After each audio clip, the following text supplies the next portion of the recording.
Yakutia is not just cold. It is silent in a way that makes a man hear his own thoughts too clearly. At minus 71 degrees, the world does not forgive mistakes. Metal breaks, skin burns, time itself feels frozen. And in the middle of that frozen emptiness, an 80-year-old man lives alone in a small wooden cabin that most people would never survive a single night in.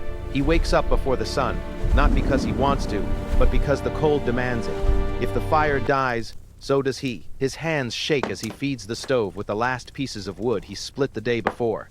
His breath comes out in thick white clouds even inside his own home. This cabin is not comfort. It is survival. He has lived here for decades. Safe here. Long enough for the land to Stay take back. everything from him. Don't come any closer. His strength, his youth, his family.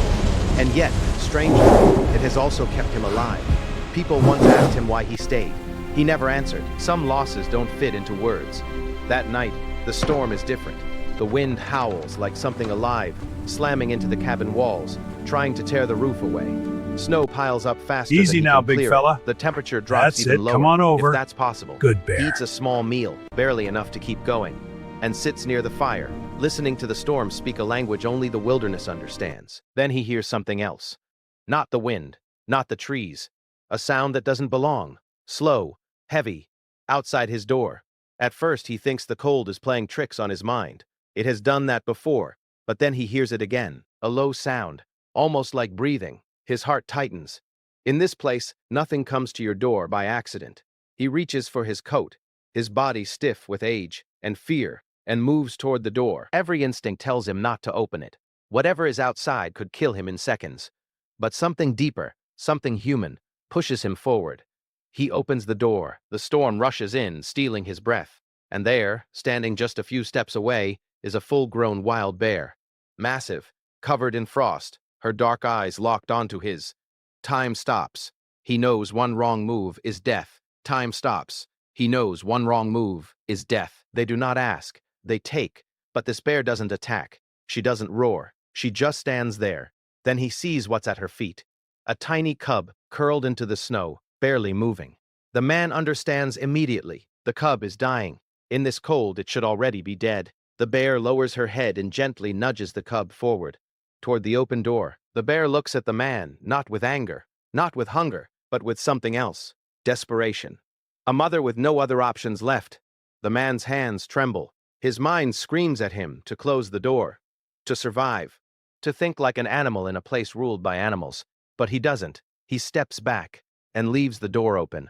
The bear hesitates, then carefully pushes the cub inside with her nose.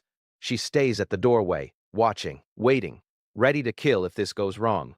The man drops to his knees, ignoring the pain in his joints, and lifts the cub. Its body is cold, too cold. He carries it to the stove and wraps it in the thickest cloth he owns. He feeds the fire more wood, even though it means he may not have enough for tomorrow. Minutes pass, then hours. The bear does not leave. She lies down just inside the door, half in the storm, half in the warmth, never taking her eyes off her cub. The man works slowly, carefully, as if the smallest mistake could shatter this fragile moment. The cabin smells of smoke and snow, and something wild. Outside, the storm rages. Inside, something unheard of is happening. A human and a bear sharing space, sharing silence, bound by the same fragile hope. Finally, the cub moves, just a little, but enough. The man exhales a breath he didn't realize he was holding.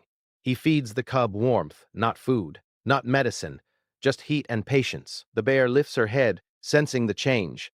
She makes a low sound, not a growl, but something softer. By morning, the storm weakens. Pale light filters through the frost-covered window. The cub is breathing steadily now, curled close to the warmth. Alive. The bear stands. She approaches the man, close enough that he can see the ice clinging to her fur, the scars of a hard life. She does not touch him. She only looks at him, a long look. One he will remember for the rest of his life. Then she gently takes her cub in her mouth and steps back into the frozen world. No sound, no warning, just gone. The man stands in the doorway long after they disappear, the cold biting at his face. The cabin feels emptier than before, but also fuller. In the coldest place on earth, where survival usually means taking, something else happened. A moment where fear gave way to trust, where a wild animal knew exactly where to go when there was nowhere else left, and an old man, who had lost almost everything, was reminded that even here, even in the endless ice, kindness can still breathe.